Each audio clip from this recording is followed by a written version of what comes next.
Shalom Bapak Ibu yang terkasih dalam Tuhan.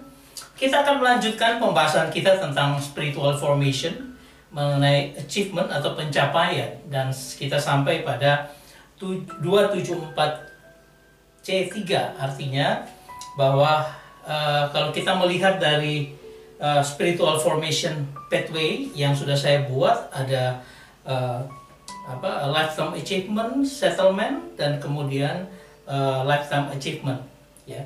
Kemudian kita bisa melihat satu persatu, ya, sampai dengan keseluruhan yang bisa kita lihat seperti ini. Nanti akan kita belajar terus. Dan pada saat ini ketika kita bicara tentang session 3, episode ketiga, kita bicara tentang Matius pasal 20 ayat 20 sampai dengan 28, yaitu bagaimana menjadi yang terkemuka atau yang menjadi terbesar, artinya jadi besar, megas, ya. Coba kita lihat dulu gambarannya. Ini adalah ketika inspiration behind the scene saya ambil dari ibunya Yakobus dan Yohanes.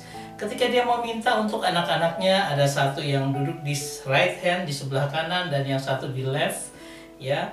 Jadi di sebelah kiri, ya, sebagai tangan kanan, tangan kirinya Tuhan. Nah, kita bisa melihat my left kemudian dengan my right hand, ya, kiri dan kanan. Nah, kita akan belajar tentang bagaimana ketika Ibu Yakobus meminta kepada Tuhan dan apa reaksi Tuhan. Nah, kalau kita lihat seperti ini, ketika Ibu Yakobus dan Yohanes datang, anak-anak Zebedeus, kemudian dia berkata kepada Tuhan, Tuhan, sambil bersujud, lalu Tuhan berkata, apa yang kau kehendaki? Nah, lalu jawab Ibu Yakobus dan Yohanes adalah, berilah perintah supaya kedua anak ini boleh duduk kelak di dalam kerajaanmu, seorang di sebelah kanan dan seorang yang di sebelah kirimu. Artinya ini mau menjadikan itu sebagai tempat yang terhormat, ya. Tapi Tuhan berkata begini, kamu tidak tahu apa yang kamu minta. Apakah engkau dapat meminum cawan, ya, yang harus kuminum, ya. Jadi kalau Tuhan bilang aku punya karya yang luar biasa, ya, itu semua anak-anak Tuhan, dari model apapun anak-anak Tuhan, orang percaya bahwa apakah engkau dapat minum dari cawan yang harus kuminum? Dan Yesus berkata kepada mereka, atau mereka menjawab Tuhan, kami dapat. Dan memang mereka dapat. Setiap anak Tuhan, siapapun adanya dia, akan mengalami salibnya sendiri-sendiri, atau yang kita biasa dengan cawan itu, cawan penderitaan. Nah, kemudian dikatakan bahwa memang, ya, cawanku memang akan kamu minum, tetapi duduk di sebelah kanan sebelah kiriku, aku tidak berhak memberikannya. Itu akan diberikan kepada orang-orang bagi siapa Bapakku telah menyediakannya. Jadi close, selesai masalah ini, bahwa untuk realnya, untuk di sebelah kanan sebelah kiri, ya, itu sudah selesai. Tetapi ada yang Tuhan tambahkan, ya.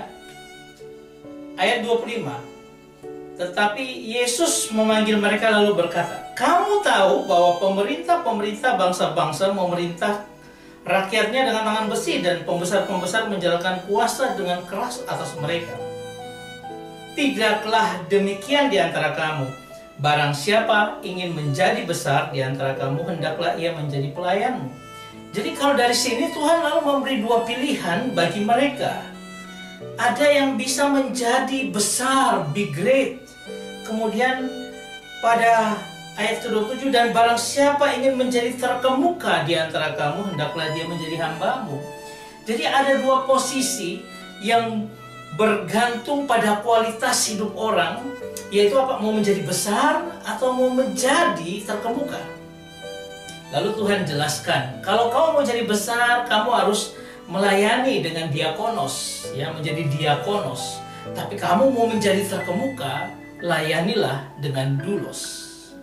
Apa arti daripada diakonos? Diakonos itu adalah servant, diaken, pelayan yang melayani orang miskin, janda di pelayanan meja, atau petugas atau karyawan yang biasa, ya. Mereka sudah dalam tahap melayani. Tetapi kalau kita mau menjadi doulos, doulos adalah slave, budak, ya.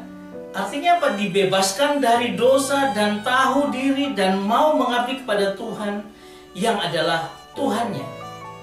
Ya.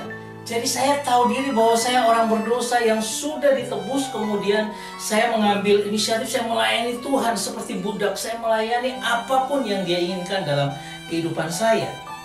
Ya. Karena ayat 27 dikatakan, dan barang siapa ingin menjadi terkemuka di antara kamu, hendaklah dia menjadi hamba, menjadi. Ya. Apa artinya? Bahwa sebenarnya yang di left atau di kiri itu kata my left hand, artinya apa? Itu adalah eunomon, ya, eunomon. Artinya sekedar nama baik beruntung.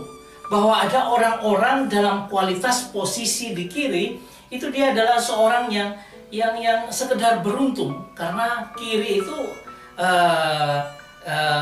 sebenarnya artinya sial, tetapi karena ini dibuat Tuhan untuk sebagai bagian dari pelayanan dan dia melayani, ya sekedar dia beruntung di kiri.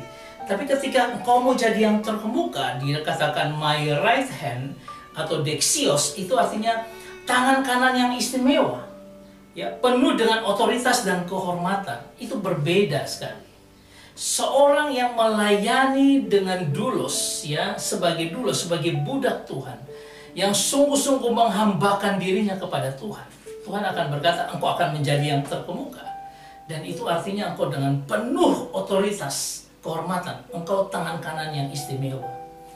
Jadi antara tangan kanan dan tangan kiri Tuhan ini ada sebuah kualitas yang berbeda.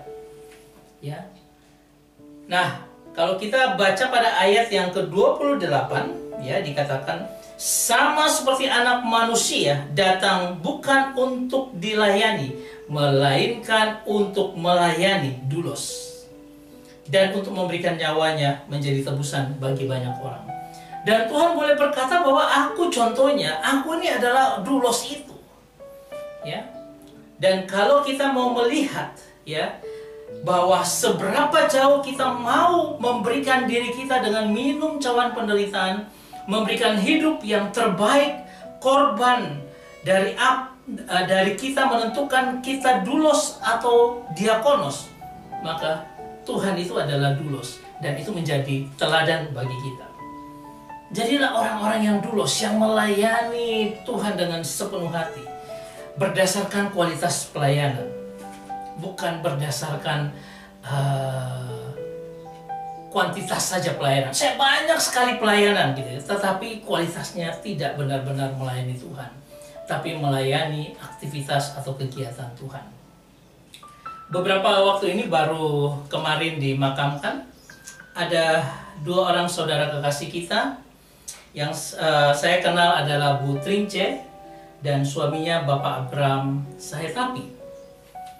Sama-sama kecelakaan di daerah Gresik dan kelindes dengan mobil truk dan meninggal. Tapi coba lihat hidup mereka.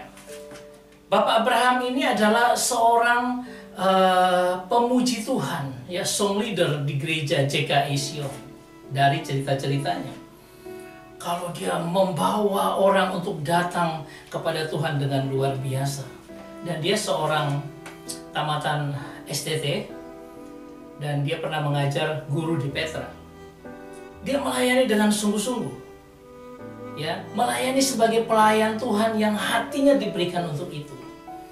Sedangkan istrinya adalah Trince, ya, Irene Lenora Sahalesi.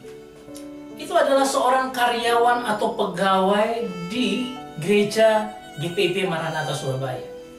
Saya mengenal ketika pelayanan di sana, dan Trince ini melayani dengan sungguh luar biasa. Dia memberikan dirinya untuk menjadi orang yang mengerjakan bantuan untuk pelayanan. Dia mengetik surat, dia melakukan apapun untuk supaya pelayanan itu bisa berjalan dengan baik.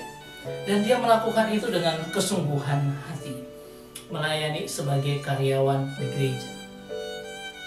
Kalau lihat dari segi kualitas mereka yang tahu bagaimana dekatnya mereka dengan Tuhan, bagaimana penghambaan mereka dengan Tuhan, Tapi kalau kita melihat saja, kita sudah bisa melihat bahwa mereka sungguh-sungguh melayani. Dan pada umur yang masih cukup muda, pada Rabu kemarin, mereka dipanggil Tuhan bersama-sama, meninggalkan 2 orang anak yang masih kecil. Saudara, kita tidak bisa membilang umur kita harus berapa, tetapi ketika kita sudah melayani dengan Tuhan, bukan hanya sekedar asal-asalan melayani, tapi sungguh-sungguh melayani. Ada banyak orang yang bilang, oh saya diaken, yang melayani di gereja dan sebagainya, tetapi kau hanya sebagai seorang pelayan biasa yang tidak memberikan hati yang sungguh-sungguh, seperti seorang budak yang memberikan hati sungguh-sungguh kepada tuannya, engkau akan berada dalam status sebagai my left hand, tangan kiri, orang yang sekedar beruntung masuk surga. Tetapi kalau engkau mau sungguh-sungguh dalam Tuhan dan menjadi my right hand, dexios, itu artinya tangan kanannya istimewa, maka otoritas dan kehormatan akan engkau terima ketika engkau di surga bersama Kristus. Saya percaya 2 saudara kita ini sudah melayani Tuhan dengan baik, dan Tuhan memanggil mereka pada saat ini. Itu boleh menjadi teladan bagi kita untuk apa? Saat ini waktunya saya harus melayani Tuhan dengan sungguh-sungguh.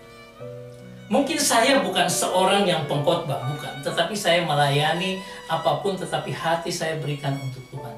Itu jauh lebih luar biasa. Saya berharap ini membawa kita untuk terus melihat bagaimana harusnya kita membawa hidup kita. Kita akan melanjutkan pada 274C pasal 4 C4, di mana kita akan bicara tentang berbagi dengan sesama. Itu merupakan sebuah hal yang luar biasa. Saya berharap apa yang bisa kita raih untuk membawa kita satu waktu bertemu dengan Tuhan dan punya pencapaian luar biasa, itu harus kita dengar, kita renungkan selalu. Tuhan memberkati kita semua. Amin.